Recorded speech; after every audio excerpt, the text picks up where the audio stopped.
I should like to state at the start that I am not now and never have been a communist. Ask them if they ever found in me anything except the highest adherence to duty and honor. If I am lying, I should go to jail. If Mr. Chambers is lying, he should go to jail.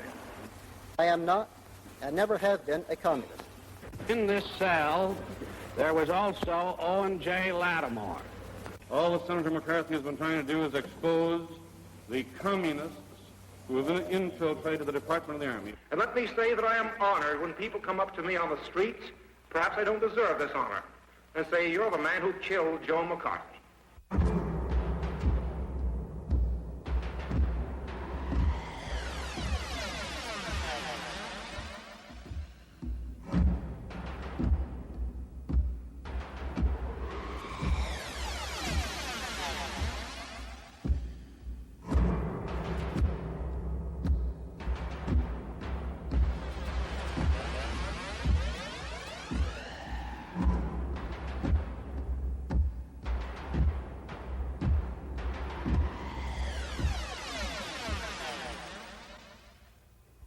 The rapid decline of the power and prestige of the United States undoubtedly will be recorded by future scholars as one of the most amazing events in history. With the defeat of the Axis powers in 1945, the United States stood at the apex of world leadership. She commanded the most powerful military force the world had ever seen. Her economy bolstered scores of nations. She was respected even by her conquered enemies. But long before the children born in that war could vote, the tide had already turned. And by the time their children had grown, the United States had retreated from victory and was struggling for survival in a hostile world. Her military forces had become inferior to those of her enemies. Her economy was reeling under attack by foreign competitors. She was at the mercy of outside energy sources. Her alliances were crumbling. She was hated and jeered at the United Nations. She had been forced to retreat on every continent, while during that same time, over 70 million people each year were being absorbed by international communism. All of this in less than 2 generations. Now the question is why? The accepted view in many circles is that it just happened that way. There were no particular reasons except the normal changing currents of history in an era of rising expectations. There is, of course, another view, a view that is more skeptical of the supposed blind forces of history, and which sees events as caused by people with motives and goals and long-range plans. This is the conspiratorial view of history, as opposed to the accidental view, and it is the conspiratorial view that we shall present in this program. It's our specific purpose to explore the possibility that America, but by the subversion factor.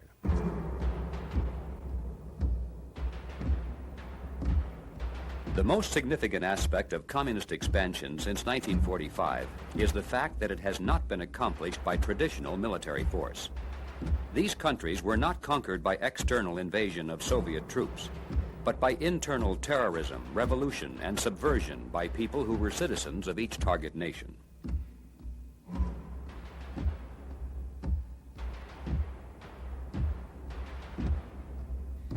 In 1967, Soviet Premier Brezhnev said, "Marxist-Leninists have always understood that socialism cannot be implanted by one country into another by military force, that it is the product of the internal development of a given society."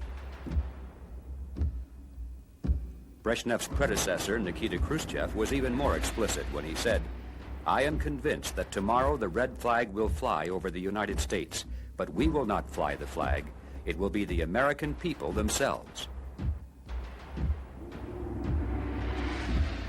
The historical record is clear.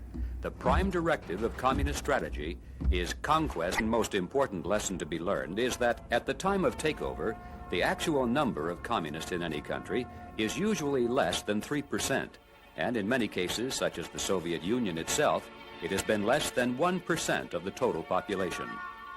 The place to begin this inquiry, therefore, is to examine the strategy by which a tiny minority can capture control of an existing government. The success of this strategy has been largely the result of 2 factors working together. One is the mobilization of mass action among the non-communist population, demonstrations, general strikes, or insurrection. The other is the paralysis of the target government, the inability to fight back effectively, indecision, delays, blunders. It's not surprising, therefore, to learn that a major part of communist strategy is devoted to techniques for creating exactly these two conditions: mobilization of the masses and paralysis of the government. In August of 1922, at a secluded resort near Bridgman, Michigan, law enforcement officers raided a meeting of the top leaders of the Communist Party of America. Hundreds of secret documents were seized. One of the most revealing of these was a directive from Moscow, signed by members of the Executive Committee of the Communist International. In this document, it was firmly established that the Communist Party of America was not independent, but merely a branch of the international organization under firm control of the Soviets. The directive said, "The ruling of the Communist International must be accepted as obligating every member of the Communist Party of America, minority or majority." Another important document was written by the American communists themselves. It said, "The great mass of the working class cannot be formed into organizations consciously under the control of the communists. The communists, therefore, are compelled to function as an underground party. The Communist Party is obliged to penetrate all existing working class and semi-working class organizations to reach the masses, using these organizations as tools and auxiliaries of the Communist Party." The directive made clear that under favorable circumstances, it would be desirable to allow the Communist Party to come out in the open and to appear as a political party. But then it said, "Even though the Communist Party shall have come above ground, the underground organization remains as the directing organ of the open Communist Party." It's important to realize that the open Communist Party, which offers candidates for public office, is not the real organizational force of the movement. It is merely one of the multitude of surface organizations designed to lead the masses. In some countries, such as France and Italy, where communism is viewed merely as a popular political movement, this may be a major channel of mass influence.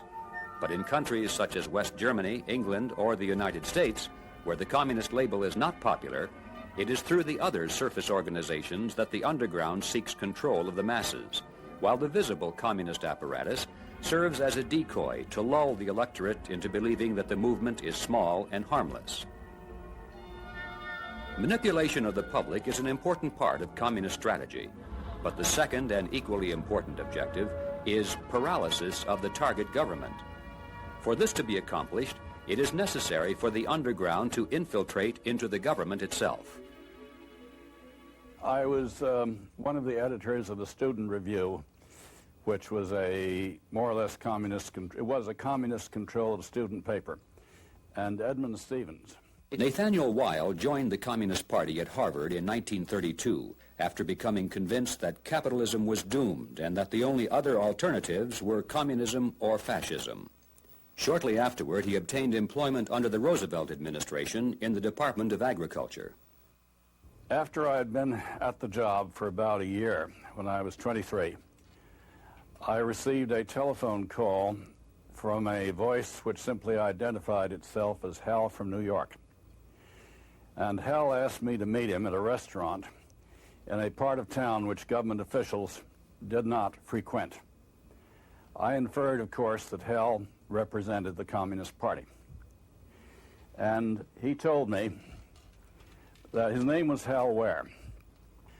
He said the decision has been taken to organize a special secret cell of communists who will be totally separated from the party and will include only those people who are believed to have a big future in the government of the United States. This unit will be under the direct control of the Communist International, and you will have nothing to do with the Communist Party or any member of it. We were under no circumstances to engage in communistic talk. We were not to indoctrinate anybody, and we were not to try to recruit anybody. A lie on that is not considered a lie. Tell us some of your activities when you were a card-carrying member. Well, I think they're the usual activities for a communist member, participating in picket lines. In November of 1945, Elizabeth Bentley revealed to the FBI that for 11 years she had served as an espionage courier between an agent from the Soviet Union and members of the American Underground Organization, most of whom held key positions within the United States government. When she was assigned this position, she was told to destroy her party card and any other documentation that might prove she was a member of the party. In her book entitled Out of Bondage, she describes the instructions of the Soviet agent. He said, "You are now no longer an ordinary communist, but a member of the underground. You must cut yourself off completely from all your old communist friends. You cannot even be known as a liberal and move in progressive circles. Instead, you must pose as an ultra-conservative with a slight leaning toward fascism." Larry Grathwohl became a member of the Weather Underground Organization in 1969 as an undercover operative for law enforcement agencies in Ohio.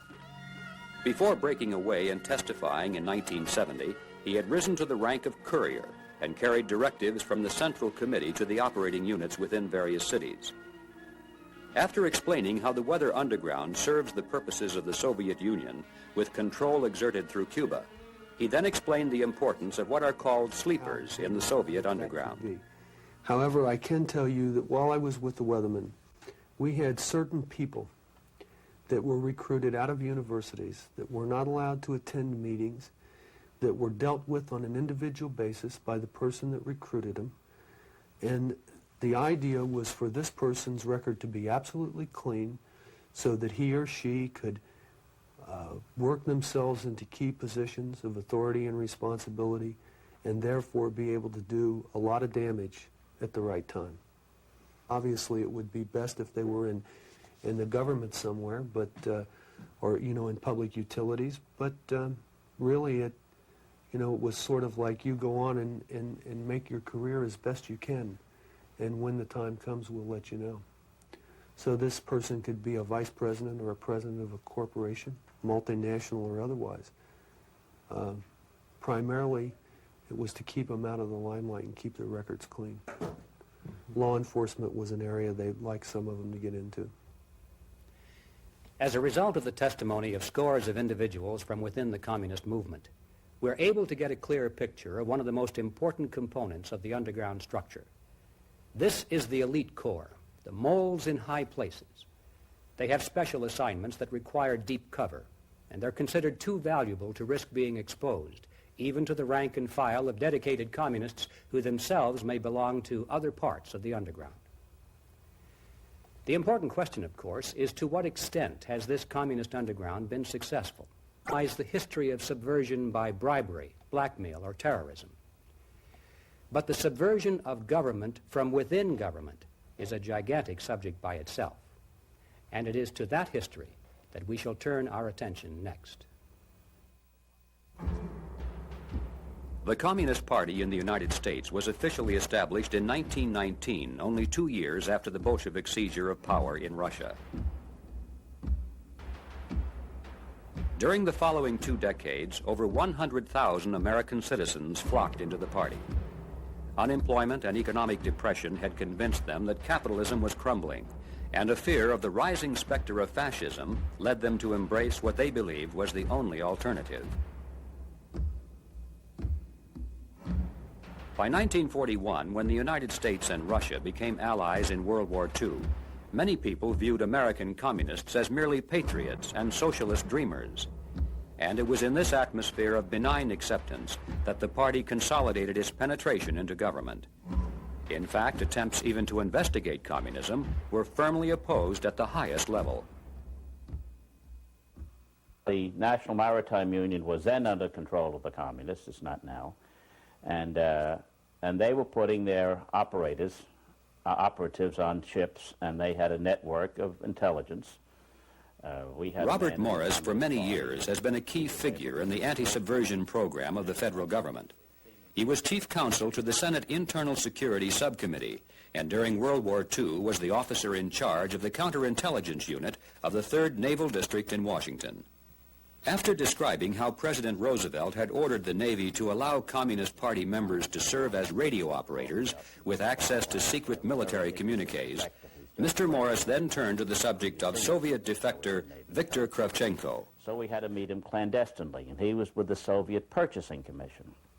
And he had with him evidence substantial for that purpose, but instead they were using it to build up a large navy in the post-war period to take on the British and the Americans. And I had extensive evidence of that. When Morris brought this information to the attention of his superiors, he was met with cold indifference, was transferred out of intelligence work, and sent to a battle station in the Pacific. Went down there and gave him all the evidence because Kravchenko was standing by, ready to give more information. So I thought it was quite a coup. And 2 days later, I received orders to get out of the country with only 2 days' notice. Apparently, it came to the attention of the White House. The White House didn't want anyone checking up on what the Russians were doing here. The Office of Strategic Services, known during the war as the OSS, was created to carry out clandestine operations against the Axis powers. It was headed by General William Donovan. It is now known that Donovan, instead of screening out members of the Communist Party, actually made contact with party functionary Eugene Dennis and recruited OSS personnel directly from communist ranks. In Yugoslavia, the OSS vigorously supported the communist resistance forces under Joseph Broz Tito and cut off all supplies to the anti-communist forces under Draza Mihailovic. At the end of the war, the Nazis attempted to surrender to General Mihailovic and to the Americans, but the Allied command refused the offer and insisted that the surrender must be made only to Soviet troops, thus ensuring that Yugoslavia would be in communist hands. Back in the United States, when the FBI provided General Donovan with evidence that some of his OSS personnel were members of the Communist Party, he replied, "I know they're communists. That's why I hired them." After the end of World War II, the OSS became the CIA. Roosevelt issued an order to the Civil Service Commission that investigators were forbidden to ask any questions concerning the communist backgrounds or communist affiliations of any applicant for the federal service. Otto Otepka, for 36 years, was an internal security specialist for the federal government. In 1953, he became chief security evaluator for the State Department. This included, of course, people in such key components of the government as the Office of Strategic Services. Now, one of the most ridiculous things I ever heard of as a part of the relaxation of the security procedures then in effect by the Roosevelt administration was an attempt by the president to allow the Soviet Union to have an NKVD office in Washington, D.C., while in reciprocity, the United States would be allowed to have a branch of the OSS in Moscow. Now, when one knowledgeable studies the composition of the OSS from its inception, who would be ahead in that situation? Obviously, the Soviet Union. Why is that? Well, because of the OSS, as history has now established, was comprised at the very top in key positions with individuals who were sympathetic to the Soviet Union. Many of the early recruits by such events as the Hitler-Stalin Pact of 1939, the Soviet invasion of Finland, and the bloody purges by Stalin. The innocent idealists dropped out of the party, but by this time many of their comrades had become hardened revolutionaries and continued to follow. Some of those who left the underground came forward to tell their story, and it is through their testimony that we have learned about those who remained behind. Whittaker Chambers was one of those who broke away. Chambers revealed that for 14 years he had been a dedicated communist and had acted as liaison in Washington for a group of communists who held high-ranking positions in the federal government. Elizabeth Bentley was another one who broke from the party in disillusionment. She had held a position similar to that of Whittaker Chambers and had dealt with many of the same people. We were were getting information from the Army, particularly the Air Corps, from the Treasury, from the State Department, from the OSS, from the CIA. Whittaker Chambers and Elizabeth Bentley described the existence of 3 underground groups, or cells. The oldest of these was the Ware Cell, formed by Harold Ware, an official of the Department of Agriculture. The Silvermaster Cell was under the direction of Nathan Gregory Silvermaster, an official of the Farm Security Administration. And the Perlow Cell was headed by Victor Perlow, an official in the Treasury Department. Over 80 persons were identified by name as part of this espionage network. The following is but a brief sampling from that list. Harry Dexter White, Assistant Secretary of the Treasury, First U.S. Director of the International Monetary Fund, author of the Morgenthau Plan for the dismantling of post-war Germany, member of the Advisory Committee of the OSS. Laughlin Curry, Administrative Assistant to President Roosevelt, Specialist on the Far East, Personal Presidential Envoy to China. Harold Glasser, Assistant to Harry Dexter White in the Treasury Department, U.S. Economic Advisor to Foreign Governments, Advisor to Secretary of State George Marshall, helped determine which countries would receive U.S. economic aid. Major William Ullman, United States Air Force, Material and Service Division in the Pentagon, access to restricted military information, document photography specialist for the Silvermaster Cell.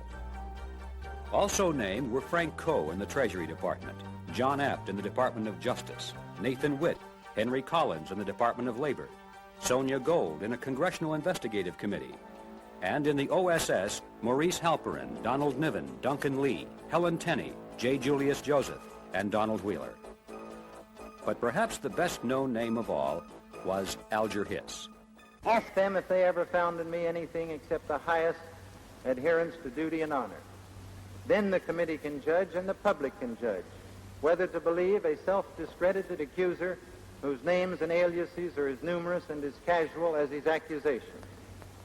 The other side of this question is the reliability of the allegations before this committee, the undocumented statements of the man who now calls himself Whittaker Chambers.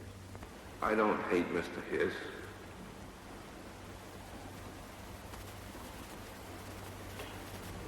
We were close friends, but we are caught in the tragedy of history.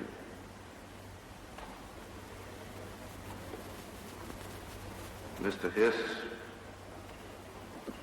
represents the concealed enemy against which we are all fighting, and I am fighting. I testified against him with remorse and pity. Alger Hiss began his government career as a law clerk for Supreme Court Justice Oliver Wendell Holmes. Later was employed in the Department of Agriculture, moved to the State Department, and rose rapidly to the rank of Assistant Secretary of State. Was official advisor to President Roosevelt at Yalta, where major decisions were made affecting the fate of post-war Europe and China. Supervised the writing of the United Nations Charter. Was chairman and acting Secretary General at the founding meeting of the UN. In 1939, was identified as a communist agent by 2 independent sources, the French Intelligence Service and Whittaker Chambers. The reports were ignored and he was promoted. Again, in 1945, was implicated by the testimony of Elizabeth Bentley. Again, the reports were ignored and he was promoted. Was identified a 3rd time in 1946 by a Soviet defector in Canada, and again he was retained and promoted. Finally, after being identified a 4th time by former communist Hedda Massing, was convicted in 1950 for perjury in connection with his denials of espionage activities. Was released from prison in 1954 and began a public campaign to vindicate himself as the victim of a frame-up. In the years following the conviction of Alger Hiss, Nathaniel Weil became yet one more former member of the Soviet underground who testified that to his personal knowledge, Hiss was guilty as charged. The answer to that is that I attended with Hiss probably, at a guess, 30 meetings of the cell. The cell never contained more than 8 or 10 members while I was in it. And I would also meet them at parties, so that I knew Hiss, even though I did not like him too well. I don't mean I disliked him. I mean he impressed me as a cold, calculating person who had a certain fanaticism about him, a lack of the human qualities that what one likes. But I knew him well, so there was no problem in my mind as to identification. I was not guilty of any of the things Mr. Chambers charged, except that I knew him briefly. Were you ever a communist? No, didn't happen to be. It is estimated that for every person exposed by the testimony of former communists, there are many more that have remained undetected. Elizabeth Bentley stated in 1952 that while she was in the espionage groups working in Washington under Soviet direction, groups that were so important that not even she was allowed to learn of their identities. Neither of these cells have ever been exposed. In September of 1949, the Soviet Union successfully detonated its first atomic bomb. Western scientists were stunned because of earlier predictions that Soviet nuclear technology was at least a decade behind the United States. The story of how the Soviets so quickly acquired this technology begins with the American Lend-Lease program during World War II. Great Falls, Montana was the location of the U.S. Air Force Base that was used for Lend-Lease air shipments to Russia. Major George Racy Jordan was the officer in charge of this operation from 1942 to 1944. In his book, From Major Jordan's Diaries, he revealed that in addition to the expected crates of food and machinery, the Soviets also were being sent large numbers of black suitcases, which he was told were diplomatic luggage. Becoming suspicious, on one occasion he conducted a surprise inspection of these suitcases and found every one of them to be filled with such documents as maps of military installations and harbors, blueprints for weapons under development, photocopies of tens of thousands, and countless file folders bulging with official documents of the federal government. Written across the front of one folder were the words, "From Hiss." It contained hundreds of military reports. One suitcase contained scientific and engineering documents, highlighted with such strange-sounding words as fission, cyclotron, proton, neutron, heavy water, uranium. Included also was a map labeled Oak Ridge, Manhattan Engineering District.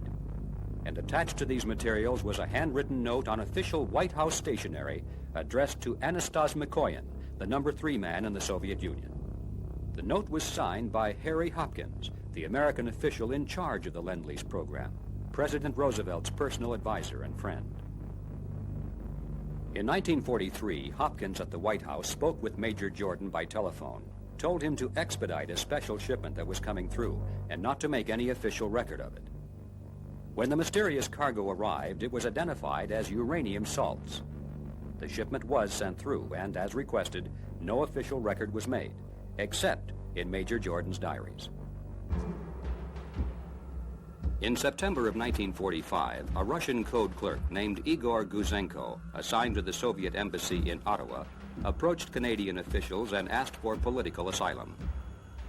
This is the only photograph of Guzenko ever released to the public, and it was not published until after his death in 1982. While working at the Soviet embassy, Guzenko had become dismayed by the fact that his superiors already were preparing for a new war following the defeat of Germany, a war against the entire non-communist world.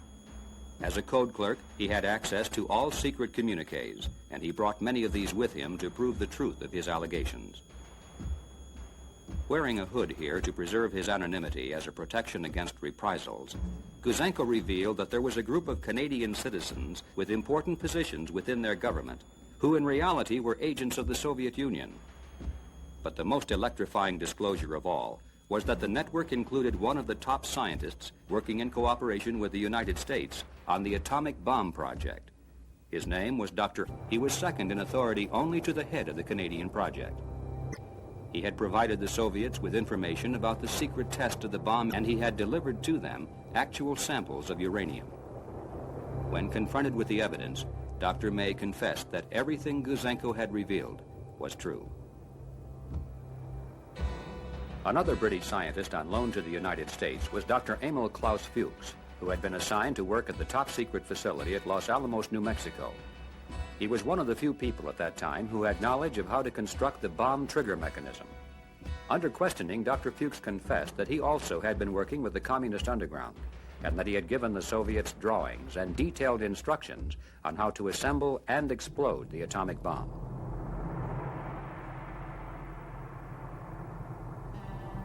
The confession of Dr. Fuchs led investigators to an American chemist by the name of Harry Gold, who was the man who hand-delivered the vital documents and drawings to the Soviet Vice Consul in New York.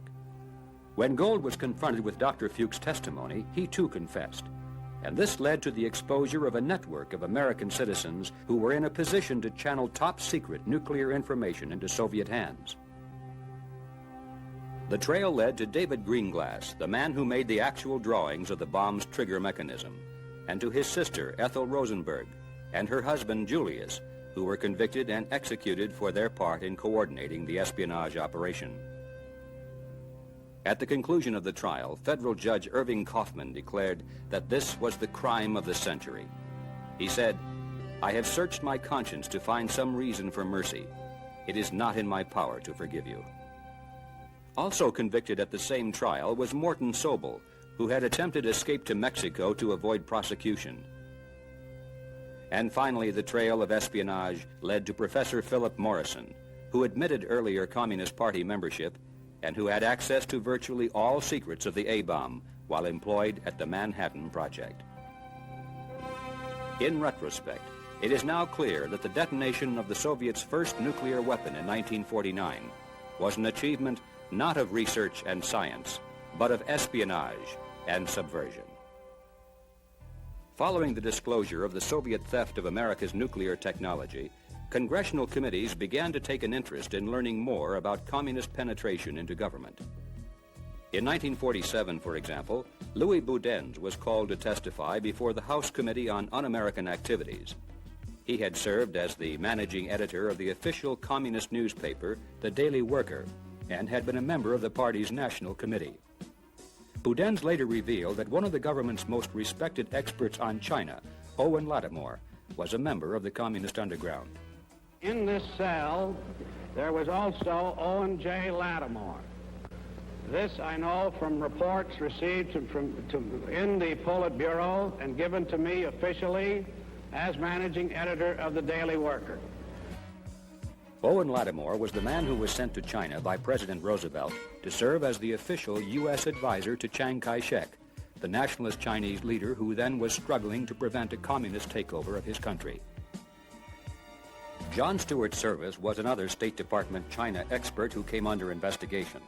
In 1945, Service was found responsible for transmitting hundreds of classified and top-secret documents to the staff of Amerasia magazine, a communist-controlled publication. There they were copied and transmitted to the Soviet Union. Service was reprimanded for indiscretion, but not released from employment. In fact, he was later promoted to head of the State Department's Information Service. The Senate Subcommittee on Investigations uncovered evidence of similar problems in the government printing office, where many classified documents are printed and distributed. Also in the Voice of America program, which was designed to reflect the American viewpoint through radio broadcasts in Europe. And in the American Overseas Libraries, which were part of the State Department program, supposedly to combat communist propaganda abroad. The CIA and its predecessor, the OSS, came into the spotlight on numerous occasions. In 1952, the head of the CIA, General Walter Bedell Smith, stated publicly that he was sure there were communist agents working inside his organization. No less than 3 defectors from the Soviet KGB have stated that this is so. They are Anatol Golitsyn, Yuri Nosenko, and Mikhail Golanevsky. Although their testimony has been clouded by controversy, the fact remains that there never has been an outside investigation of subversion in the CIA. The military is another critical branch of government that never has been investigated for possible communist penetration, even though there is evidence that serious problems may exist.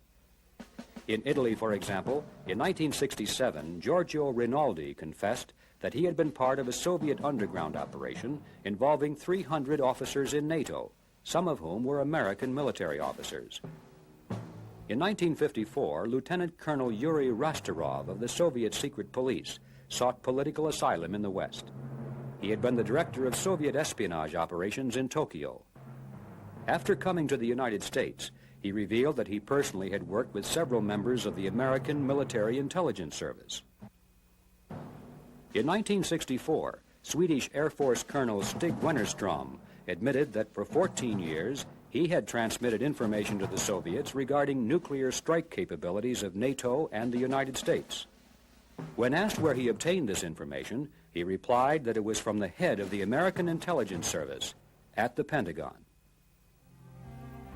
Turning to the legislative branch of government, Senator Barry Goldwater in 1975 was interviewed on television and revealed that communists had infiltrated into the office staffs of as many as 9 members of Congress. This information, he said, came from the CIA commission of which Vice President Rockefeller was a member. I was told when I was flying to the funeral of Chiang Kai-shek with Vice President Rockefeller that his committee had learned of instances where the offices of senators had been infiltrated by Soviet agents or Soviets or something. I said, "Are you going to publish that?" He said he would, but it was never published. I asked him once why it wasn't. He said, "I was requested not to publish it." Now that you've asked me, I'm going to... It was never revealed who requested the Vice President not to release these findings. Infiltration into legislative staffs is a major accomplishment for the Soviets. But even more important is the placement of agents into the legislature itself, men who are legally elected to office. In 1961, the House Committee on Un-American Activities published a report entitled "The New Role of National Legislative Bodies in the Communist Conspiracy." This report revealed that a number of communists, posing as Republicans or Democrats, had been successfully elected to the state legislature of Washington, the Michigan Senate, and the United States Congress, and that the Communist Party had boasted of its role in helping to elect candidates in a number of states, including California, Ohio, New York, and Illinois. By the mid-1950s, the underground apparatus of the Communist Party was in serious trouble. The one thing a conspiracy cannot survive is exposure. Yet a steady stream of former communists and FBI undercover operatives gradually was exposing the entire operation to public view. This was accomplished primarily through congressional investigative committees, which put the testimony of these people into the public record.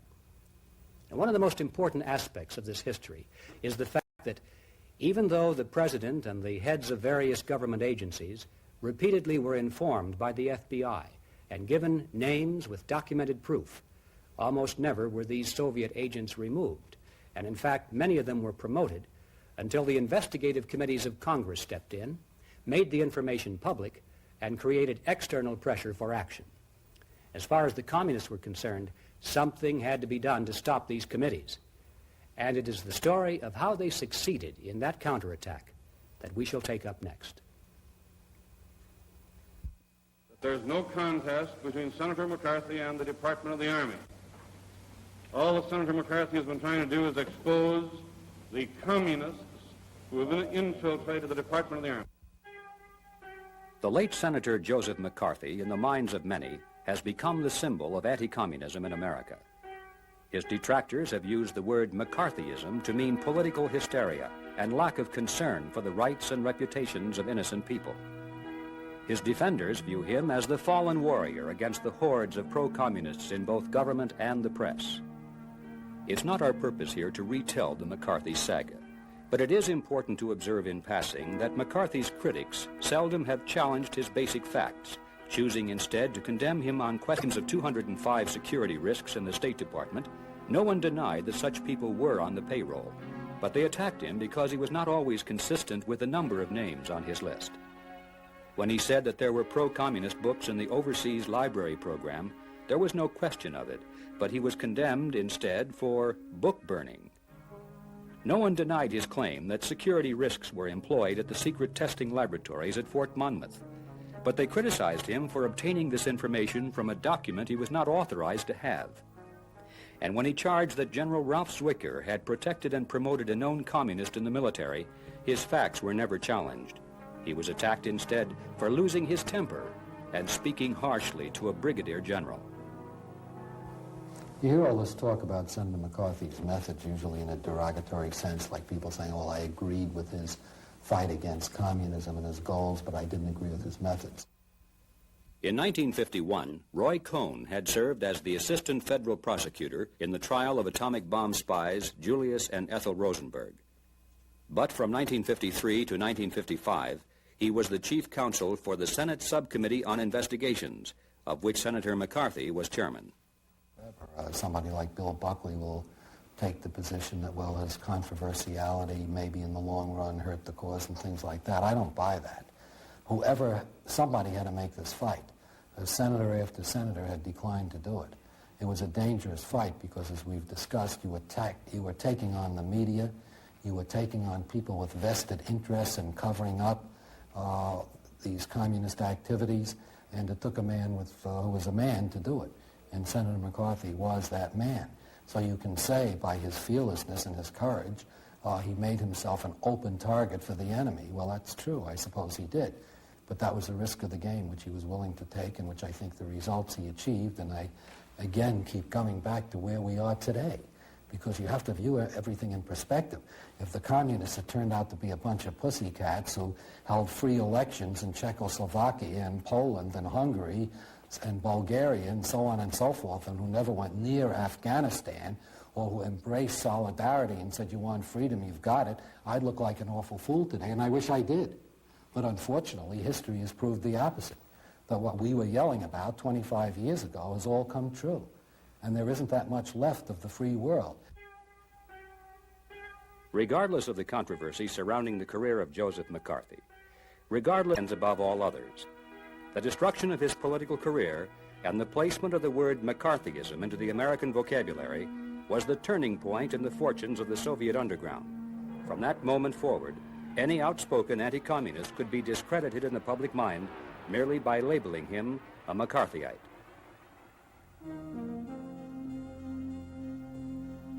The next phase of the campaign against internal security was to convince the general public that communism is not an internal threat to the United States, but that investigative agencies of our own government are. Members of the Soviet underground have worked diligently to promote this point of view through a host of non-communist organizations which they control. Their public pronouncements do not call for the defense of communism, which would be unpopular, but instead for the protection of civil liberties, freedom of association, and the right to political dissent. One of the first organizations to serve this function was the American Civil Liberties Union. It was formed in 1920 by Roger Baldwin, who publicly advocated the right to overthrow the government by force and violence. He also said, I am for socialism, disarmament, and ultimately the abolishing of the state itself. Communism is, of course, the goal. In a letter to an associate, Baldwin gave this advice. He said, we want also to look like patriots in everything we do. We want to get a good lot of flags, talk a great deal about the Constitution and what our forefathers wanted to make of this country, and to show that we are the folks that really stand for the spirit of the Constitution. Among the founding membership of the ACLU were such notables as William Foster, who later became the head of the above-ground Communist Party, USA, Felix Frankfurter, who later became a Supreme Court justice, Dr. Harry Ward, of the spokesman for the Communist Party. It was inevitable that the ACLU would become the first non-communist organization to oppose the investigative committees. It carried out a public opinion campaign in favor of the censure of Senator McCarthy, and by 1960 had made the abolition of the House Committee on Un-American Activities one of its primary objectives. One of the functions of the ACLU is to provide free legal services. Most of its officials are lawyers, and many of them belong to an organization known as the National Lawyers Guild. The National Lawyers Guild was formed in 1937 with the assistance of the American branch of an agency of the Soviet Comintern. It has been described by the communists themselves as a transmission belt for the Soviet underground. A committee of Congress officially declared it to be the legal bulwark of the Communist Party. Members of the National Lawyers Guild have provided legal defense and, in some cases, financial assistance to such groups as the Weather Underground Organization, the Puerto Rican FALN terrorists, the Black Panther Party, the American Indian Movement, and the Symbionese Liberation Army. In 1975, William Kunstler and other members of the National Lawyers Guild offered their support to the leaders of the West German terrorist Red Army Fraction, better known as the Baader-Meinhof Gang. They even attempted to send a team of lawyers to Germany to aid in their legal defense. One of the members of that team was Ramsey Clark, former Attorney General of the United States. Perhaps the most conspicuous group within the National Lawyers Guild has been the New York law firm of Rabinowitz, Boudin, and Standard. Leonard Boudin is the father of Kathy Boudin, one of the leaders of the Weather Underground Organization. Victor Rabinowitz, his law partner, has been identified as a member of the Communist Party, and their law firm is an official agent of Cuba in United States courts. By the early 1950s, the Communist Party had launched 3 additional organizations designed to build public opposition to the investigation of communism.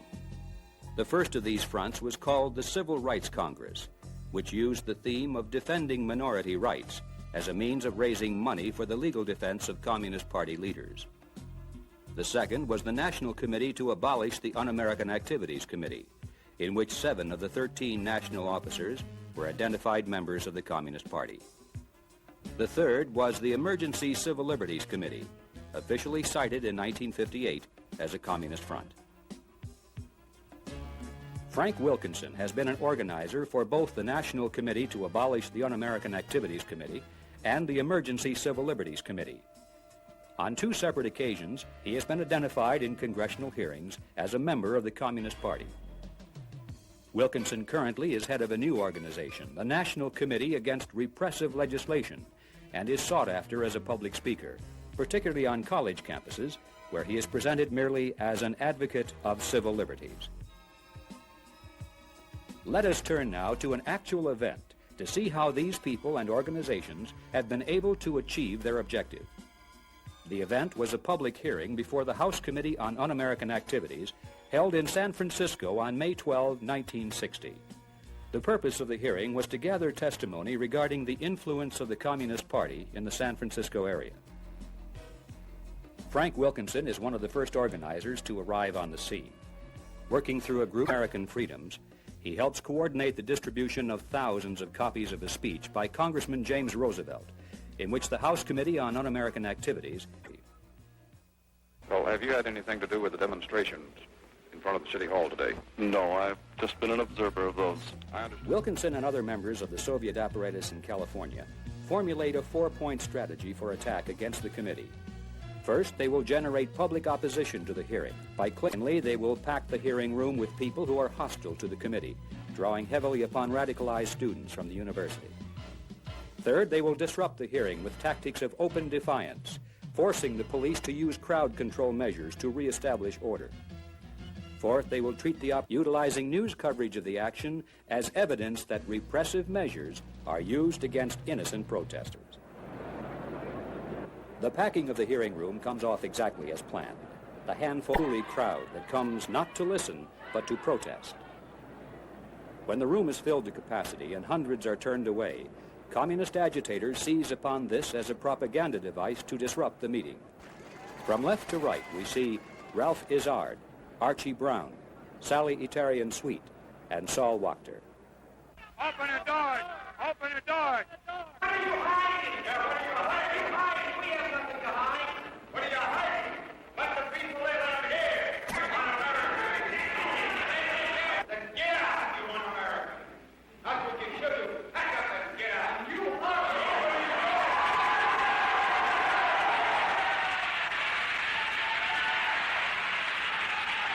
Open the doors. Here comes the Goose Squad. This is Americanism. Watch this Americanism in action. Wow, watch this Americanism in action. Watch this American.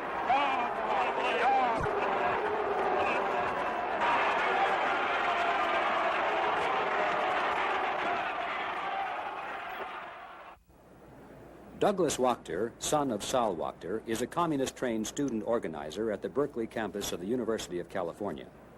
He also was an official delegate to the Communist Party's recent annual convention.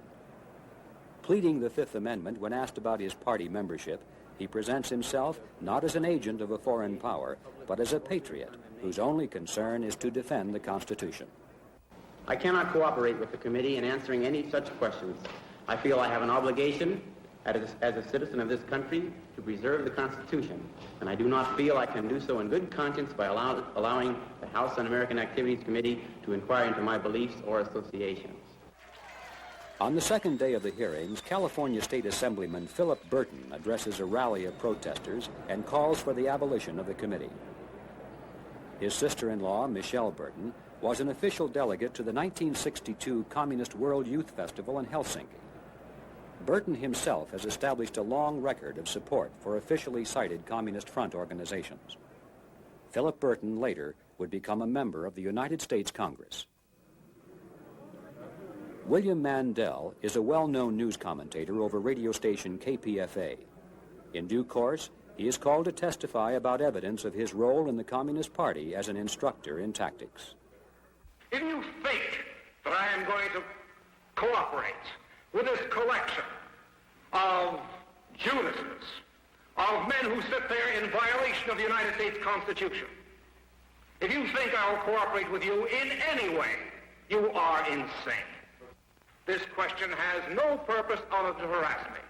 When I was asked this question last in 1943 by the late Joe McCarthy, and let me say that I am honored when people come up to me on the streets, perhaps I don't deserve this honor, and say, you're the man who killed Joe McCarthy. Because I happened to appear on the first day of the book-burning hearing, and I did my best to conduct myself in the manner which I'm conducting myself today. If there were any such evidence against me under any law, the proper authorities could move against me. This body is improperly constituted. It is a kangaroo court. It does not have my respect. It has my utmost contempt. And I am not going to answer that question, sir.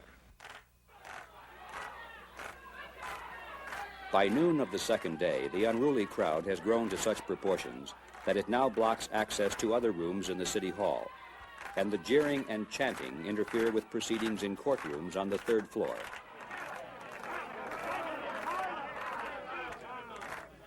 It is inevitable that the judges are compelled to register official complaints with the police, who now have no choice but to ask the demonstrators to leave. Taking orders from their leaders, the crowd refuses to budge, even in the face of fire hoses.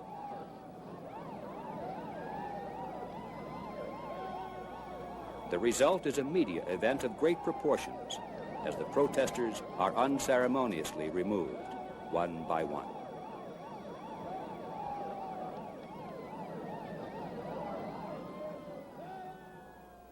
The final phase of the strategy, as you recall, was to force the police into using crowd control measures, which then could be offered as evidence of alleged police-state brutality against innocent and peaceful demonstrators.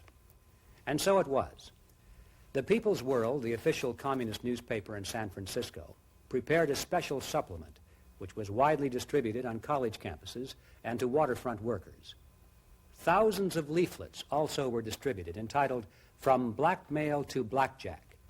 The leaflets said that students were peacefully demonstrating and defending the most cherished American freedoms when fire hoses, clubs, and blackjacks were used against them, without warning and without provocation, to browbeat and smash the public opposition to the House Committee on Un-American Activities. The same theme, in one variation or another, also was carried in much of the nation's non-communist press. Well, that was 1960. By the 1970s, the campaign against internal security had greatly expanded in terms of the number of people and organizations involved, in terms of professionalism and sophistication, and also in terms of objectives, because by this time, the target of attack had broadened to include not only the investigative committees of Congress, but all intelligence gathering operations. In our next program, The Open Gates of Troy.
What they were doing there was making bombs.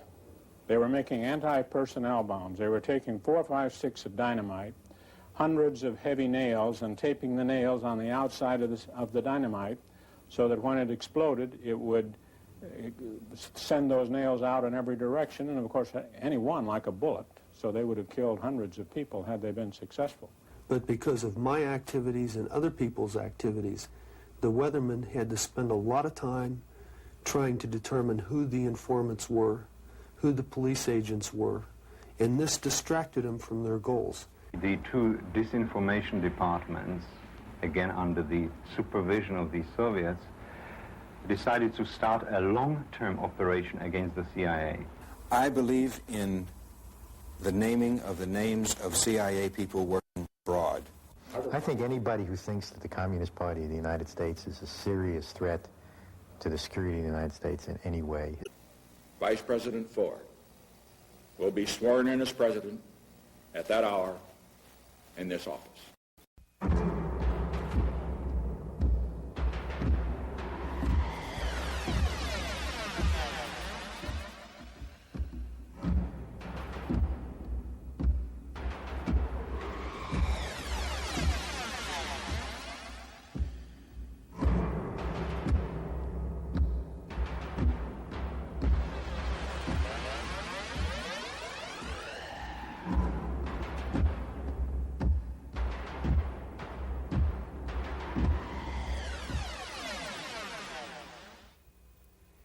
In the 1st century BC, it was the Roman poet Virgil who immortalized the story of the Trojan horse. After 10 years of warfare, the Greeks hadn't been able to breach the impenetrable walls around the Trojan city of Troy. Finally, they devised a scheme for accomplishing through trickery what they could not achieve by military might.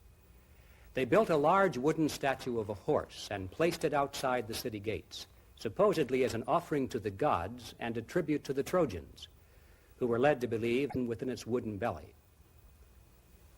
That night, while the Trojans slept with pleasant dreams of peace, the soldiers crept from their hiding place, overpowered the few sentries who remained on guard, and from the inside opened the gates of Troy.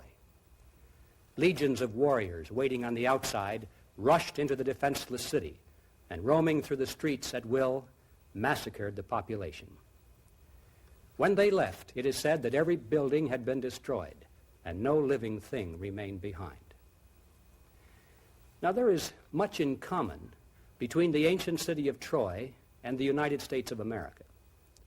In the past, our walls have been impenetrable against the armies of all hostile foreign powers. But now we're told that there no longer is any danger because our enemy has mellowed and gone. Is it possible that we too have been lulled into pleasant dreams of peace, while there are those who even now overpower our sentries and pull upon our gates from the inside? The answer to that question is the subject of this program.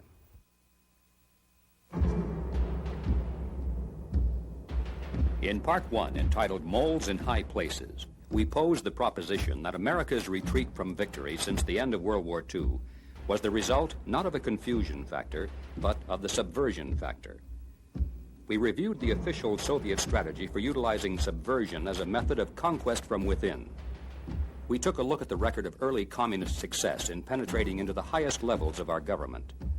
We saw how these disclosures were met with indifference or hostility from the executive branch, the courts, and Congress itself. We saw men who were blatant security risks continue to rise in federal employment. And finally, we documented the process by which the Soviet underground in the 1960s launched a successful campaign to disrupt and discredit the investigative committees of Congress. By the 1970s, the drive against internal security was ready for the next stage of development. In June of 1971, Daniel Ellsberg and Anthony Russo of the RAND Corporation were charged with espionage and theft of government property when they delivered for publication certain highly classified documents, which became known as the Pentagon Papers. The publishing of these documents provided the Soviets with an effective anti-American propaganda weapon in Southeast Asia, and also gave them the key to our secret diplomatic code, a key they could use to decipher hundreds of older messages recorded and stored for just such a breakthrough. Ellsberg and Rousseau claimed that freedom of the press gave them the right to obtain and publish these documents. A team of National Lawyers Guild attorneys was assembled for their defense, and the head of this team was Leonard Boudin of the law firm Rabinowitz, Boudin and Standard, a registered agent of Cuba. Also active in the defense was an organization called the Institute for Policy Studies. Sometimes described as a think tank for the left, the Institute for Policy Studies is headquartered in Washington, D.C. It has served as a clearinghouse for disgruntled or disloyal government employees to leak information to the press that will damage our diplomatic or military operations in other countries. One of the founders of the Institute for Policy Studies was Richard Barnett. In his book, Intervention and Revolution, Barnett describes communist movements and terrorist campaigns around the world as being merely local struggles for power with no connection to the Soviet Union. It is Barnett's position that the Soviet KGB is not aggressive in these activities and that local communist leaders are independent of Moscow. In his book entitled The Economy of Death, he wrote, "If a country in Asia, Africa, or Latin America goes communist, the Soviet Union or China does not necessarily benefit. Revolutionary regimes, even communist ones, do not make the United States any weaker militarily or the communist powers any stronger." One of the goals of the Institute for Policy Studies has been to weaken and neutralize the CIA. This is also a goal of the KGB. In spite of the fact that the CIA already may have been compromised by communist agents within its ranks, and in spite of the fact that in many countries it has supported the worst possible non-communist leaders among the contenders, still, in some countries, the CIA has done much to slow down communist progress. And as long as it remains in operation, there is always a chance that it could do great future damage to Soviet plans. I believe in the naming of the names of CIA people working abroad, or in the United States for that matter, because I think that people around the world ought to know, as a matter of principle, with whom they're dealing. That is, if they're dealing... The name of Philip Agee has become synonymous with the drive against the CIA. Agee had been a CIA operations officer in Latin America. He resigned in 1969 and began work on his book entitled Inside the Company, CIA Diary, which became an international bestseller in 1975. The theme of his book was simple. The CIA is on the side of evil, engaged in a senseless and cruel campaign against an imaginary threat of communism. Agee frankly supports the activities of the KGB and even complains that the Soviets are not doing enough in the area of secret operations. In the conclusion of his book, Agee revealed his personal ideology. He said, "Reforms of the FBI and the CIA." In the June 1975 issue of Esquire magazine, Agee was even more blunt when he said, "I aspire to be a communist and a revolutionary." In 1977, Agee was deported from Britain for his activities on behalf of the KGB. One of the persons who came to his legal defense was Ramsey Clark, former Attorney General of the United States. As early as 1974, Philip Agee had become associated with a periodical called Counterspy, which published the names and addresses of CIA officers stationed in other countries. I believe that by exposing the identities of CIA officers abroad, it will make it that much harder for presidents of the United States, through the CIA, to install the Pinochets of today and tomorrow. One of the names published by Counterspy was Richard Welch, attached to the U.S. Embassy in Athens, Greece. Shortly after his name was revealed, Welch was ambushed and killed by local terrorists. Similar assassination attempts have been made on U.S. officials in other countries immediately following the public disclosure of their names. In July of 1978, Philip Agee traveled to Cuba to participate in the 11th Communist World Youth Festival. While there, he announced the formation of a new publication called the Covert Action Information Bulletin. An editorial in the first issue stated, "We will never stop exposing CIA personnel and operations whenever and wherever we find them." It's likely that some of the names released by the Covert Action Bulletin actually were CIA officers working under cover of other occupations, but many were not. In fact, one source for acquiring these names was the Soviet disinformation departments of East Germany and Czechoslovakia. One of the men responsible for compiling this list before seeking political asylum in the West was Vladislav Dittman, the officer in charge of the Department of Disinformation in Czechoslovakia. The two disinformation departments, again under the supervision of the Soviets, decided to start a long-term operation against the CIA, making life as hard as possible for CIA. That is to label many American diplomats, politicians, cultural representatives abroad as CIA agents and paralyze their positions. Specifically in 1966, the first major operation was to prepare a book which is called Who is Who in CIA. Shortly after coming to the United States, I found this book in many bookstores. I have it at home. Covert Action Bulletin, or is this AG's group, the group? Yes, that's right. It's one of the major sources of information about CIA man. Of course, that's ironic because that is a communist disinformation. Another anti-security organization headquartered in Washington, D.C. is called Security Studies. It is directed by Morton Halperin, who traveled to England with Ramsey Clark to assist in the legal defense of Philip Agee. Halperin previously had been employed in the National Security Council as the senior assistant to Henry Kissinger.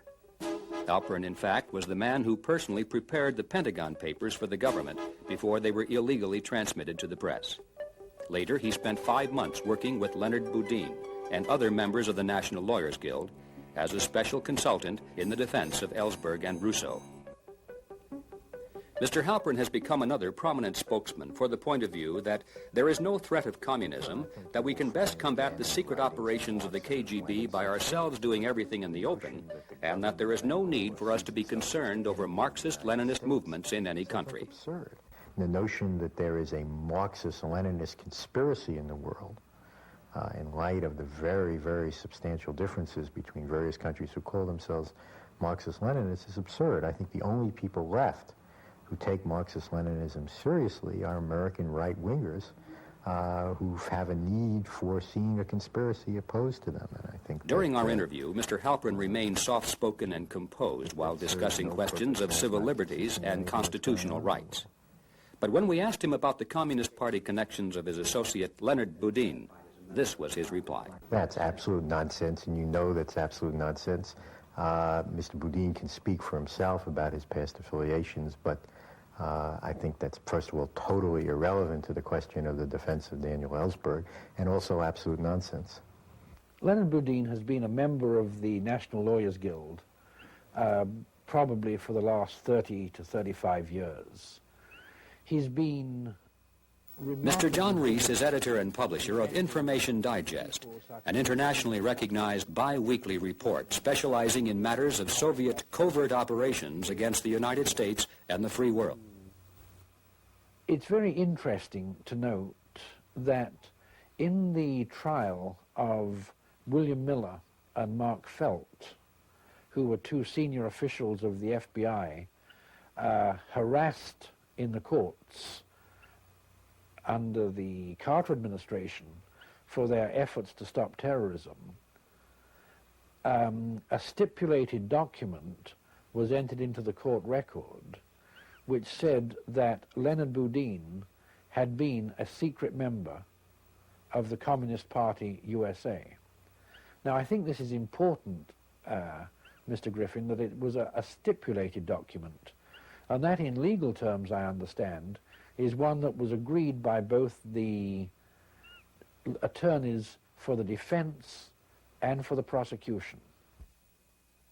Mr. Halperin denies that the Communist Party is an arm of international conquest. He portrays it as merely another political party, interested only in sharing power, not capturing it. I think the Communist Party is, like the Republican Party, a political party. I think there may have been people in it as there may have been people in other political groups who took orders from foreign powers and who may have violated some laws of the United States. And if they did, the government has the right to investigate them. Anyone can become a Republican or Democrat. Could anyone join the Communist Party? I did not understand the function of this interview was to discuss the Communist Party, and I don't think I have anything useful to say on the subject. Now these people come up and they advocate something, but they don't advocate it as a communist. They advocate it as a distinguished professor or a former foreign service officer or somebody who served in the National Security Council, and they're taken at face value with what they're saying. And they are succeeding in making a wrong presentation of the state of the world today. And I say give them all the liberty in the world, but identify them so that when they do talk, we know who they are and that it's the voice of Moscow speaking and not the voice of our American academe. In January of 1977, Morton Halperin became chairman of a new organization called the Campaign for Political Rights.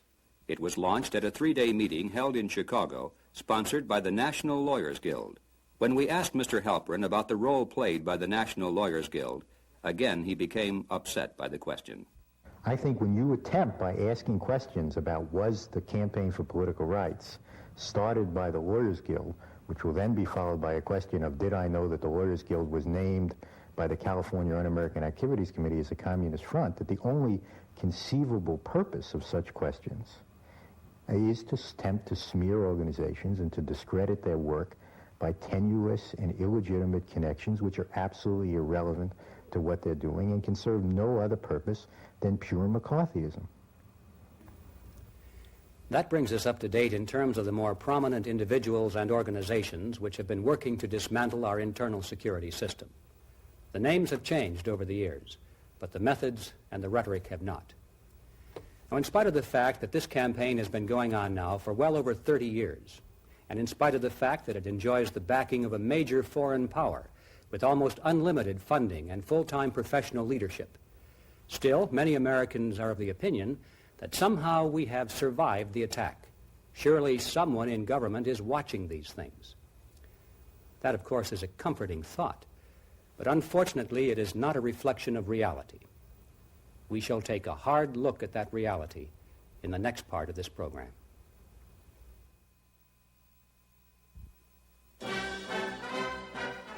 We Americans do not like to hear criticism of our presidents, especially if we personally have voted for them. It is as though our ballot somehow has sanctified these politicians and converted them into sages and saints. But the fact remains that presidents from both political parties have contributed to the undermining of our internal security system, and we cannot sweep these facts under the rug merely because the men involved have been politically popular. The role played by FDR in opening up government employment to communists in the 1930s and 40s previously has been shown.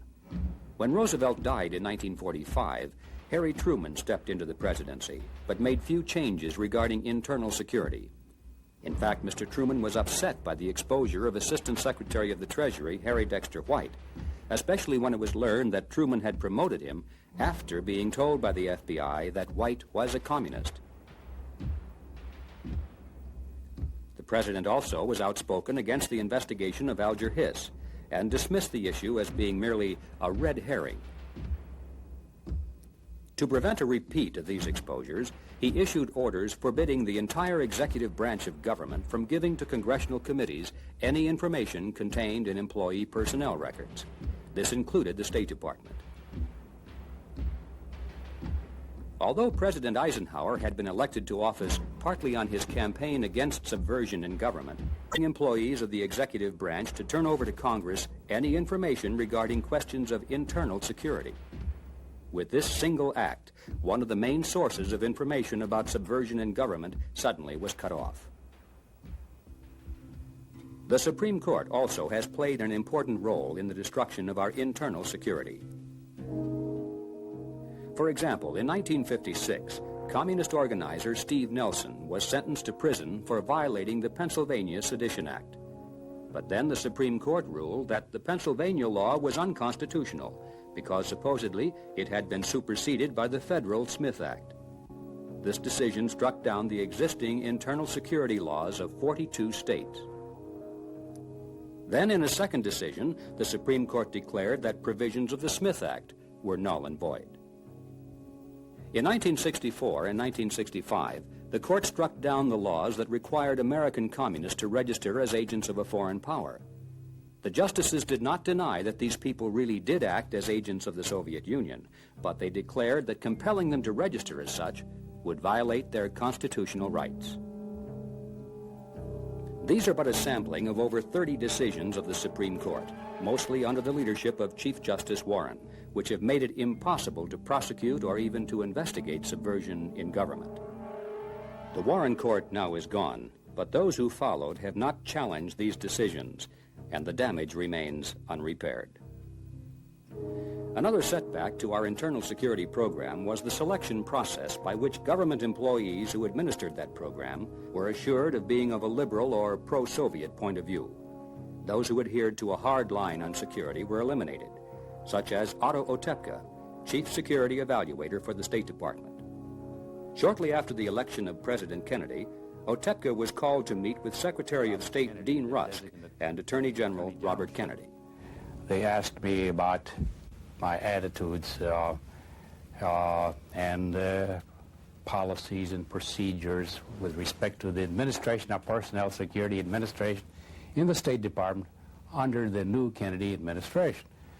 And I was given a specific case, and that was on Walt Whitman Rostow.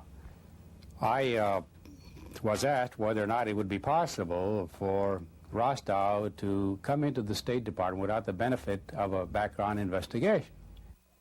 Otepka replied that he could not issue a clearance for Walt Rostow because he already had been investigated by the CIA and the Air Force, and on both occasions was found not to be suitable for employment because of security questions.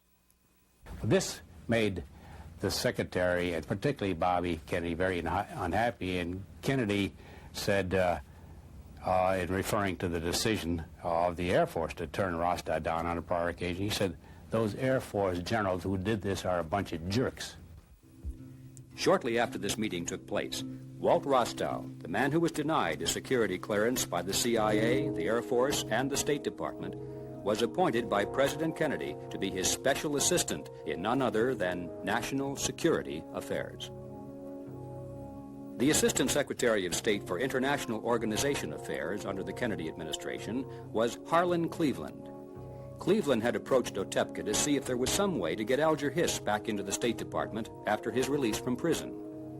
Cleveland himself had been hired only after the Security Evaluations Division had been ordered from above to waive the usual pre-employment security check of his background. Cleveland was responsible for selecting a special committee of 10 experts to rewrite the internal security procedures for Americans employed at the UN. They were all allies and associates of Alger Hiss. The 10 people that I mentioned earlier, who Cleveland wanted on his committee to reform security procedures. They reformed them all right. They abolished them. In 1963, Otto Otepka was called to testify before the Senate Internal Security Subcommittee. One of the disclosures made in that testimony was the case of William Wieland. Wieland had been a State Department officer in charge of Cuban affairs. He played a key role in shaping the U.S. pro-Castro policy during the critical days of Castro's takeover in Cuba. Otepka had discovered that Wieland, at the time of obtaining employment in the State Department, had concealed information about his past, including an unresolved allegation that he had been connected with the Cuban Communist Party. Otepka also discovered that Wieland had concealed evidence that Castro was a communist. There was just a preponderance of evidence showing that Fidel Castro was a communist. Yet, William Wieland was advising his superiors, John Foster Dulles, and then when he died, Christian Herter, that there was no evidence that Castro was a communist, and that we should seek an accommodation with Castro and get rid of that right-wing dictator, Batista. When all of this was brought out in my evaluation report, I found out, that is, that Wieland had his supporters upstairs who immediately came to his rescue, who didn't want these facts to come out. The strategy of the State Department was to force Otepka's resignation. his file's key assignment was to index the congressional record. But Otto Otepka did not yield to these pressures, and his superior, who had ordered the tapping of his telephone, was the one who was forced to resign. In the end, Otepka was vindicated. But conditions in the State Department did not change. William Whelan was promoted, and Otepka never again served as security evaluator, nor in fact did anyone else. The job itself was abolished. Part of the responsibility for screening employees of the State Department was transferred to the Civil Service Commission. But the Civil Service Commission had stopped even asking questions about employee loyalty to the United States. According to the Supreme Court, such questions are now unconstitutional. I shall resign the presidency effective at noon tomorrow. Vice President Ford will be sworn in as president at that hour in this office. The Watergate scandal that engulfed President Nixon in 1974 proved to be an unexpected source of help to the campaign against internal security. With the public preoccupied with stories of unethical behavior of White House officials, it became easier to sell the idea that the real threat to America was not from communist subversion, but from our own government. In Congress, this attitude was expressed by an increasing support for legislation to abolish the House Committee on Un-American Activity. Backlash, the pro-abolition forces were easily defeated when the issue came to a vote.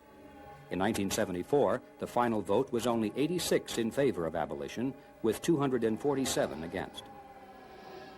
But the following January, a change in the procedures of the House of Representatives placed into the hands of the Democratic caucus the power to appoint committee chairmen and to establish House voting rules. The man elected as chairman of the Democratic caucus that year was Congressman Philip Burton, the same man who 15 years earlier had helped to lead the disruption of the House committee hearings in San Francisco. Burton wasted no time in using the power of his new position.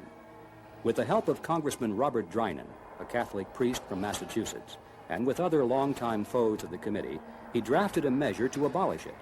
This was not in the form of proposed legislation that, as in the past, could be openly debated, but as one of the new operating rules of the House. As such, it could not be singled out. All the rules had to be accepted or rejected as a single package. A no vote would have paralyzed Congress until a new package could be rewritten.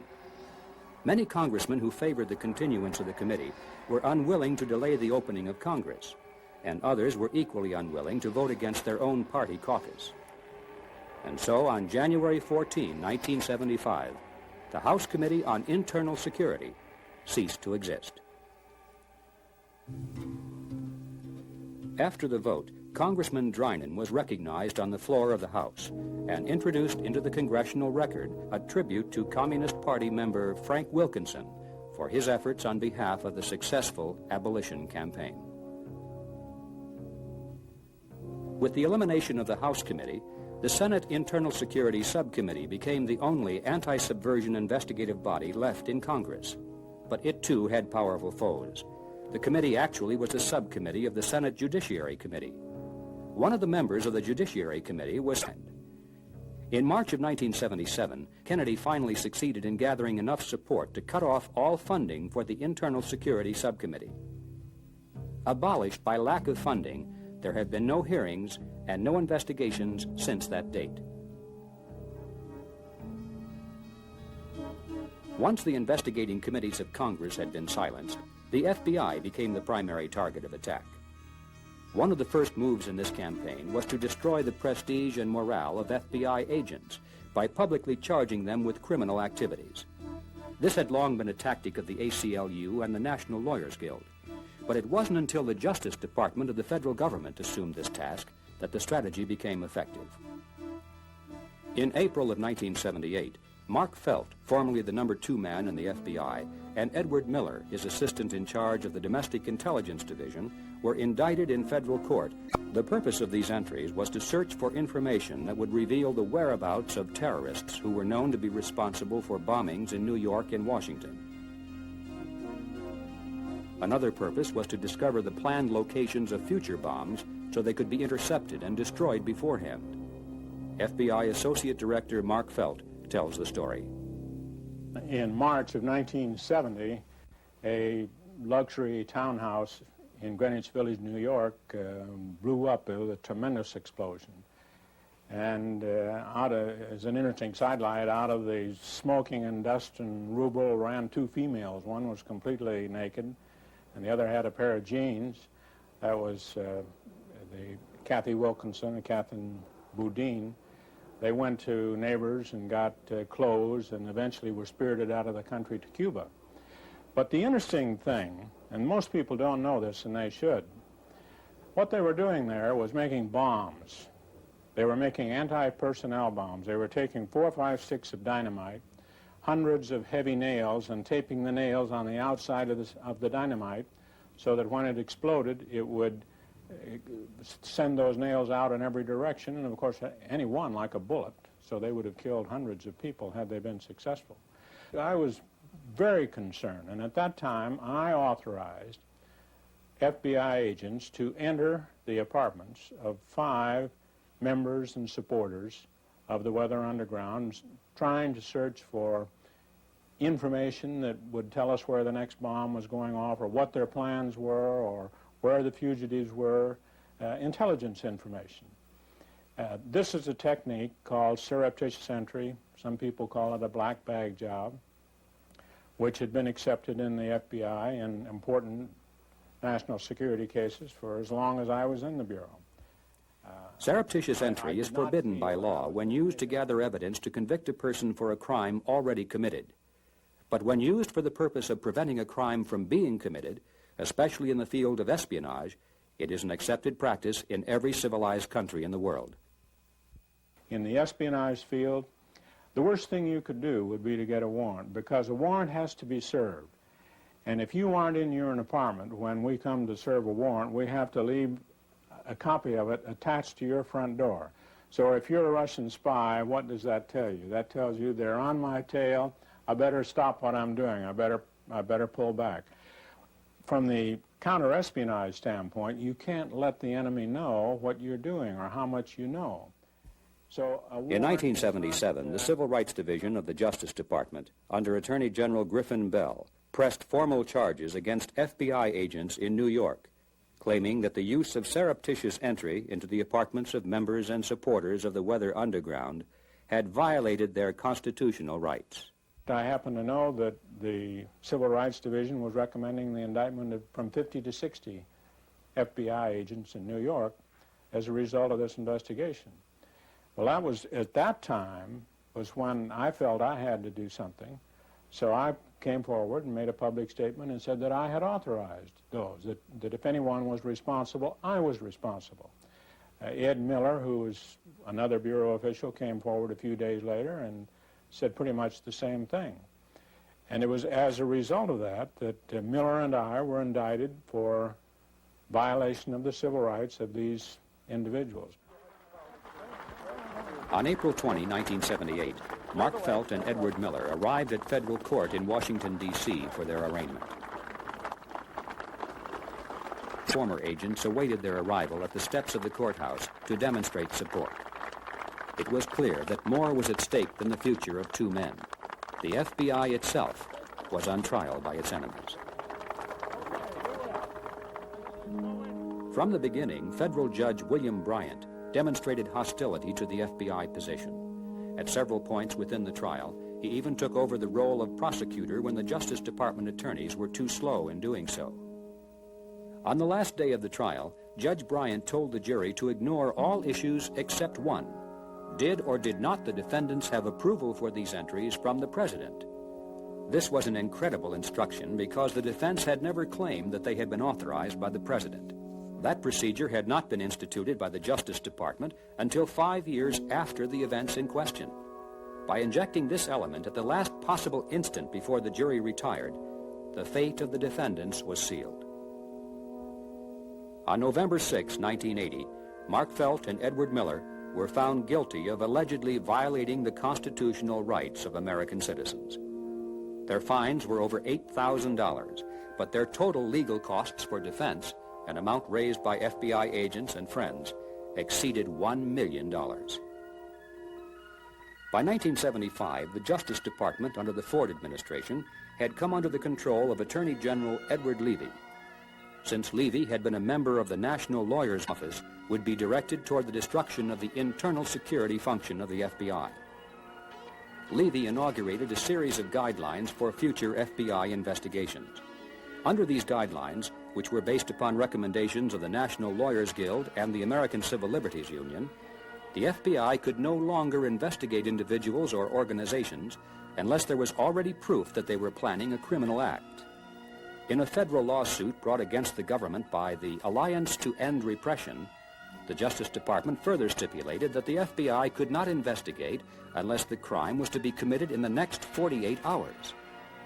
But without the power to investigate, there is little chance to obtain such proof before the crime is committed.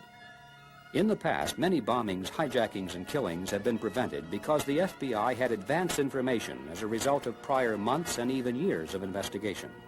Now, there is almost no way to anticipate these crimes. The FBI also was told that it could no longer use informants inside terrorist or subversive groups if those informants participated in illegal acts.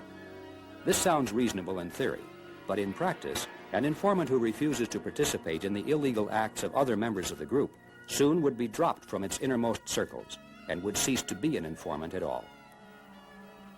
The man appointed by President Carter to run the FBI was William Webster.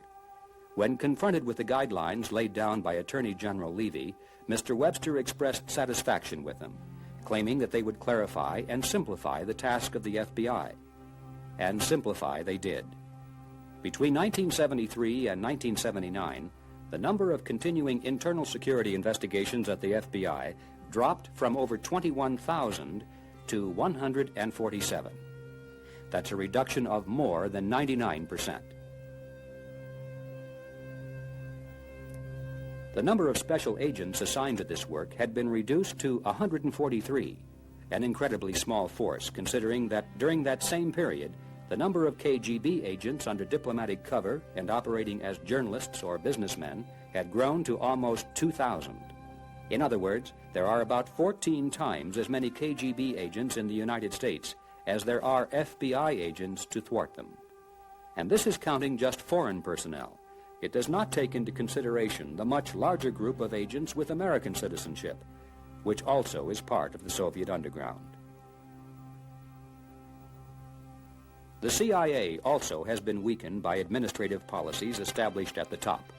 Between 1964 and 1975, the intelligence operations staff of the CIA was cut back by 40%. Then in 1977, President Carter appointed Admiral Stansfield Turner as director of the CIA. After assuming office, Turner further emasculated the agency by firing 900 of the most experienced intelligence officers that remained. The intelligence agencies of friendly governments abroad are now hesitant to share information with the CIA or the FBI because their confidential documents could be given to the very people who are named in them. This as a result of the Freedom of Information Act. The threat of assassination of CIA officers in other countries, triggered by such organizations as Philip Agee's Covert Action Information Group, has made it difficult to recruit new foreign agents abroad. The morale of the agency is now at an all-time low. Even if a decision were made today to reverse all the crippling policies, it would take many years to rebuild an experienced, efficient, and high-morale intelligence operation. Although protecting the country against its enemies is a function of the federal government, state and local police agencies also have a legitimate interest in subversion, particularly as it may lead to acts of local insurrection or terrorism. And so these agencies also have come under heavy attack from the ACLU and the National Lawyers Guild.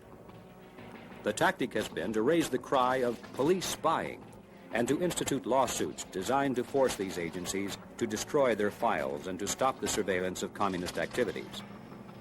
In 1973, for example, the New York City Police Department was forced to destroy 80% of its files relating to internal security, including information on Puerto Rican extremists.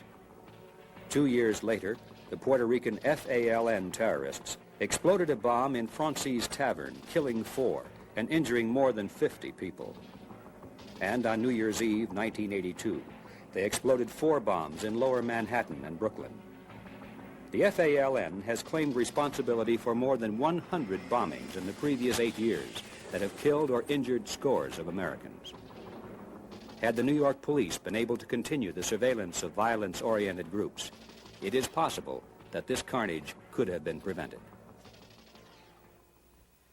In Chicago in 1979, during a trial in which radical leftists were suing the police for investigating them, allegedly because that was a violation of their right to privacy, the federal judge ordered the police to turn over their files on the FALN terrorists to the attorney representing the radicals.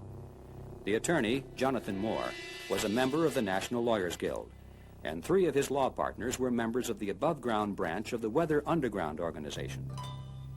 These files included police analysis of FALN bombing patterns and predictions of future targets which were to be given extra police protection, everything the terrorists needed to know to counter the police. In April of the following year, copies of these police files were discovered in an FALN hideout in Milwaukee. Confidential police files show, among other things, the sources of information. Even when the names of these people have been omitted, often it's easy to determine by other data in the files who the informant is. This results in that person being expelled from the group under investigation, or in some cases, exposed to the danger of physical harm or death. In Los Angeles in 1982, involving a case in which the police were being sued by the ACLU, acting in the name of the Coalition Against Police Abuse, the attorneys demanded a complete list of all ranking ex-officers now employed in the nuclear power industry, a blueprint of all organizational units within the police department showing the detailed function of each, and a list of names of all the officers in each of these units. The intended use of this information can only be imagined, but it clearly would not be for the benefit of law enforcement. Because of the legal harassments of this kind, state and local police agencies have been forced to curtail or to abandon the surveillance of communist activities at the local level. There now are cities in the United States which the President has been advised not to visit because there is insufficient intelligence data to anticipate terrorism or assassination attempts. If the Weather Underground organization had been allowed to run amok in 1969 and 1970, I don't know how many people might have been killed. But because of my activities and other people's activities, the weathermen had to spend a lot of time trying to determine who the informants were, who the police agents were, and this distracted them from their goals. And I have no doubt that there's a good number of people alive in this country today because of what myself and other people did. The tools that most policemen use, the tools that the FBI uses, all of a sudden became suspect, attacked. During the 1970s, John Ashbrook was one of the few members of Congress who fought for a strong internal defense against communism. This statement, given before our cameras in Washington, D.C., is taken from his last public interview before his sudden and unexpected death in 1982. Again, the government is virtually stripped naked when it comes to this particular aspect. There is no loyalty program. I once, at a hearing, had the opportunity to interrogate the director of the program in the FBI supposedly having loyalty. I said, well, if you found a communist in the government now, what could you do? He said, well, you really can't do anything. Can't ask them questions. They don't keep records. They don't have a loyalty oath. The liberals in the last 15 or 20 years have virtually made government service open to communists by the destruction of the loyalty program and by making it impossible for the FBI or even the Civil Service Commission to make any checks. I would challenge anybody to say that the FBI or the Civil Service Commission could even investigate a communist if you knew one were working for the government. That's how far they've gone. That's how much we've failed.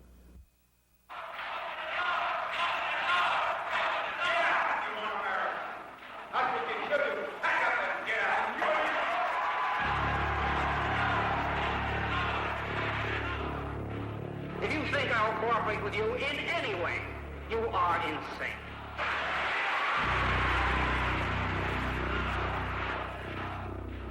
Mr. Chairman, I move to abolish this committee and to seal its records so that no longer do we have to face the spectacle of innocent Americans being... And furthermore, I say that no agency of this government has any business inquiring into a person's loyalty to the United States. That is McCarthyism and can only lead to the kind of witchcraft. The purpose of this program has been to review the record of Soviet penetration into the United States government. The lesson of history is that nations fall to communism from the inside. The primary strategy for conquest has not been military invasion, but internal subversion.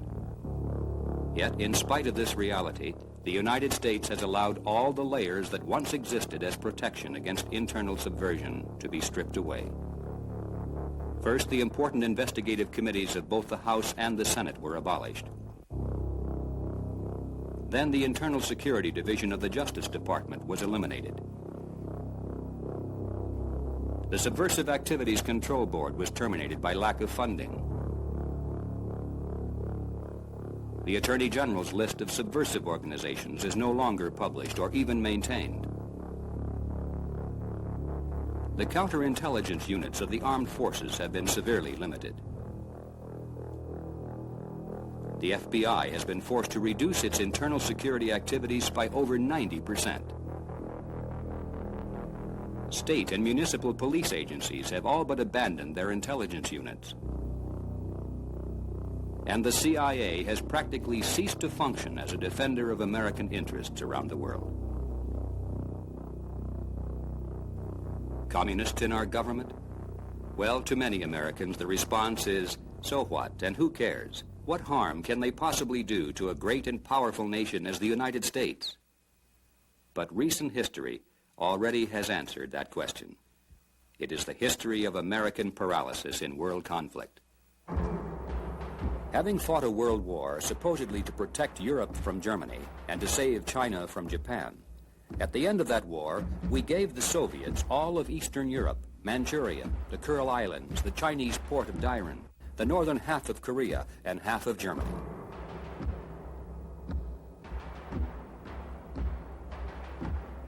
In Yugoslavia, we guaranteed the success of communism by throwing our weight behind the Stalinist Tito in his fight against the pro-Western Mihailovich.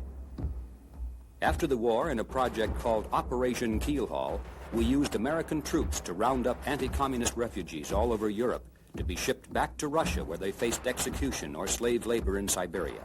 This broke the back of the anti-communist movement in Europe. We supported the communist forces of Mao Zedong in their war against Chiang Kai-shek and actively worked behind the scenes to bring about the communization of China.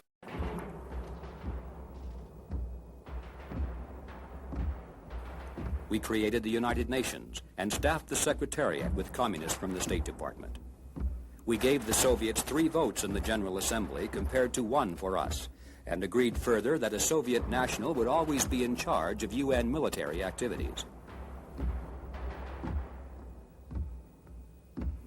We pushed Algeria into the communist orbit by supporting Ben Bella. We helped Castro to power in Cuba and later betrayed the anti-Castro invasion force at the Bay of Pigs. In Korea and Vietnam, we denied our military forces the option of victory. We supported the Sandinista communists in the takeover of Nicaragua. We gave the Panama Canal to a pro-Soviet dictatorship. We have bankrupted ourselves with foreign aid to our most bitter enemies around the world. We have built Soviet industry and have given them high technology for their nuclear strike force. When they could not pay, we canceled their debts and passed them on to the American taxpayer. We condemn anti-communist regimes in Africa and Latin America, allegedly for violations of human rights. But we invite to the White House and then publicly embrace every communist dictator in the world, no matter how bloody his hands. And while freedom fighters throw themselves against Soviet tanks in Hungary, Afghanistan, and Poland, we give solemn assurances that we will not intervene, the very communist governments which the people themselves are attempting to topple.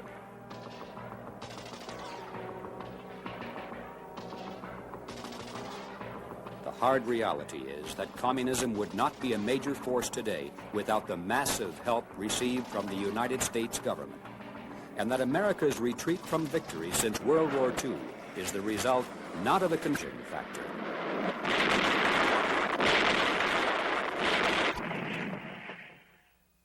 In a speech before the Roman Senate in the 1st century BC, it was Cicero who said, "A nation can survive its fools and even the ambitious, but it cannot survive treason from within."